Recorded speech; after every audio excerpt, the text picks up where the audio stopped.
आप मन कहीं लगा लीजिए, भोजन पाइए, माना कि आप स्वाद नहीं बता सकते क्योंकि मन कहीं और लगा है, लेकिन पेट तो भर जाएगा आपका, उसे तो नहीं रोक सकते।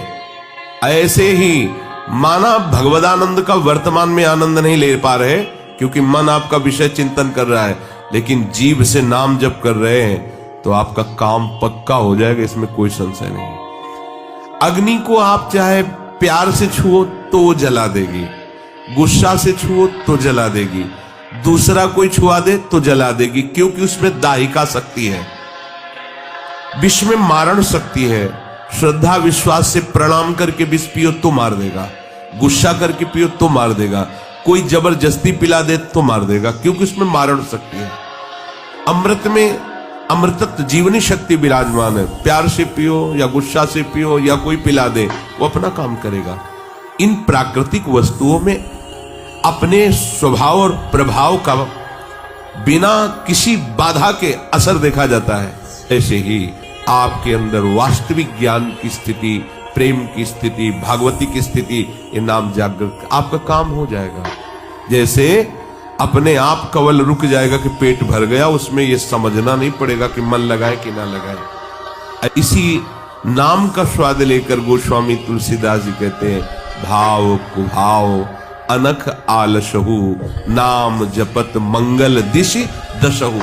दसों दिशाओं में उसका मंगल रहेगा जो नाम व्यापक है, चाहे भाव से चाहे कुभाव से। तो क्या नाम का प्रभाव, नाम का स्वभाव, नाम की महिमा इन जड़ वस्तुओं से भी कमजोर है? अरे भाव करो या न करो, राधा वो अपना काम करेगा। जैसे भाव करे या न करे, आग को छू लो तो जल जाओगे, ऐसे ये नाम है। बड़े बड़े महान से महान अपराधों को भस्म करने की सामर्थ्य है, अज्ञान का नाश करने की सामर्थ्य है।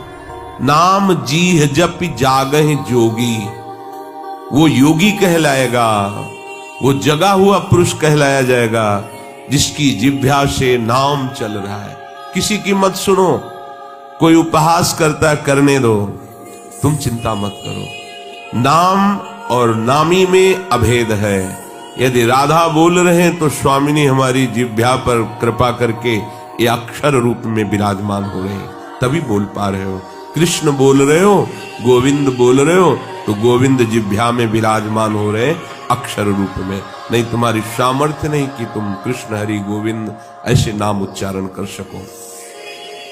ऐसा कोई भी तुम्हारा उपहास किसी भी तरह का करे तो आप बुरा मत मानिएगा, और उपहासकों की बात सुन करके अपने भजन में अंतर मत लाइएगा, क्योंकि प्रारंभ में माला से अच्छा भजन होता है।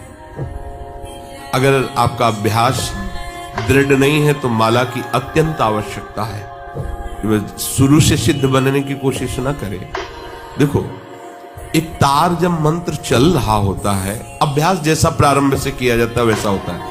जैसे किसी ने प्रारंभ से माला का अभ्यास किया और माला में ही तन्मयता ले, तो वृद्धावस्था में भी माला से ही उसको वो सुख की अनुभूति, यद्यपि वो है स्थिति पे, पर माला के बिना नहीं चल सकता। और जैसे प्रारंभ में ही दोनों प्रकार की शिक्षा दी गई गुरुजनों के द्वारा कि कुछ समय माला से अभ्यास करो, कुछ समय बिना माला से अभ्यास करो। कल ऐसा हो जाए कि तुम्हारा हाथ किसी तरह से टूट जाए, कोई पीड़ा से युक्त हो जाए, तो फिर तुम भजन में रुचि नहीं कर पाओगे, क्योंकि माला में तुमने पूरी रति कर ली, तो फिर बात नहीं बनी। दोनों तरह अभ्यास करो, क्योंकि नाशवान शरीर कभी भी धोखा दे सकता है।